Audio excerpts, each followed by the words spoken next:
Alors que la finale de Pékin Express, sur la route mythique, est diffusée ce mardi sur M6, l'animateur Stéphane Rothenberg évoque les derniers binômes en course et la suspension du tournage de la prochaine saison. La fête est bientôt finie. L'édition anniversaire de Pékin Express, sur la route mythique, s'achève ce mardi soir, à 21h05 sur M6 avec une finale opposant les deux derniers binômes encore en course. D'un côté, Pauline et Aurélie, les frangines lilloises, et de l'autre, Julie et Denis, le couple corse. Particularité de ces deux duos qui s'affronteront pour tenter de gagner une somme pouvant atteindre 100 000 €, ils ont fini à la deuxième place du jeu lors de leur première participation respective, en saison 3 pour les unes, en saison 9 pour les autres.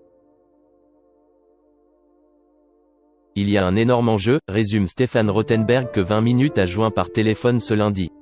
L'animateur, confiné chez lui, a aussi évoqué le tournage suspendu de la prochaine saison. Le tournage de la prochaine saison de Pékin Express a été suspendu en raison de la pandémie de coronavirus. Avez-vous envisagé de tout reprendre à zéro lorsqu'il sera possible de tourner à nouveau? On est allé en Ouganda, puis en Éthiopie et on a dû rentrer. On ne va pas jeter. L'incidence économique est déjà énorme. Ce serait dommage pour les candidats qui sont partis et puis on a tourné des épisodes qui sont très bons. Je pense qu'on gardera les épisodes tournés mais la route annoncée au départ ne sera peut-être pas celle que l'on va faire à l'arrivée, et encore, peut-être qu'on va réussir à la faire. Le téléspectateur pourra comprendre que le trajet présenté lors du premier épisode ne soit pas celui qui a été utilisé in fine. Cela n'est pas très gênant. Il se pourrait donc que la route prévue soit considérablement modifiée? On va essayer de repartir sur la même route. Mais ça dépend des délais. On était en Afrique, qui est en décalage par rapport à nous au niveau de la pandémie. Lorsque l'Europe pourra repartir, ce ne sera peut-être pas le cas encore de l'Afrique.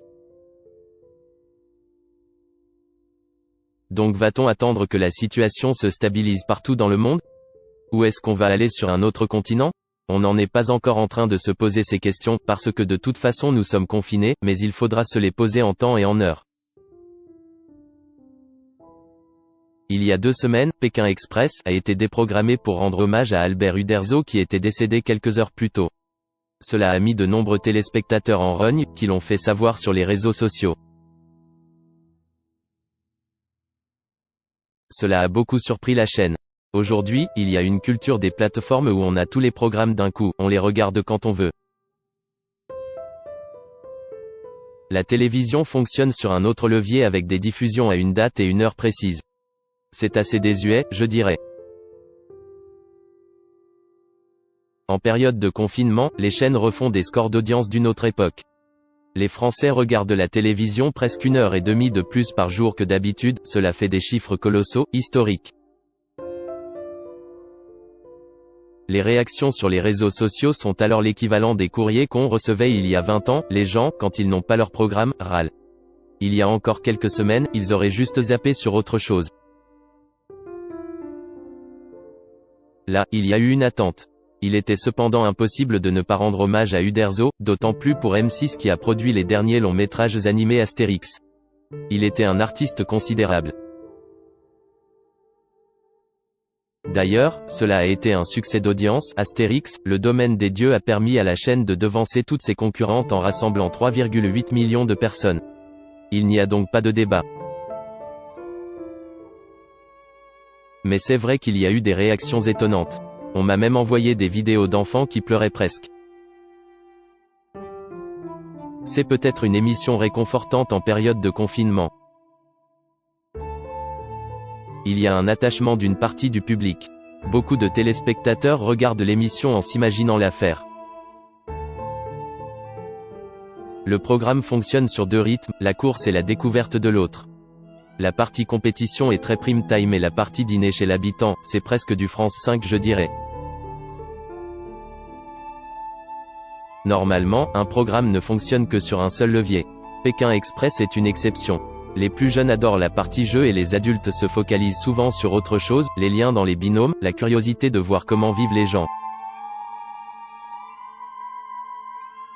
Alors qu'on est dans l'ère du multi-écran, les mômes sont avec leur téléphone dans leur chambre et les parents regardent autre chose, on arrive à rassembler plusieurs publics. C'est rare et c'est assez génial. Ce mardi, la finale de l'édition anniversaire opposera deux binômes qui ont chacun perdu en finale de leur saison respective. D'entrée de jeu, cela sera particulier, on sait qu'il y a un énorme enjeu pour chacun des candidats. Il y a un binôme qui va conjurer le sort et un autre qui va revivre la même mésaventure. C'est vrai que c'est génial d'être finaliste, mais généralement on vit très mal le fait de perdre la finale. Les participants philosophent en disant avoir vécu une histoire fabuleuse, que c'est génial d'être arrivé jusque-là. Mais au fond ils l'avouent tous, la défaite, ils l'ont en travers de la gorge.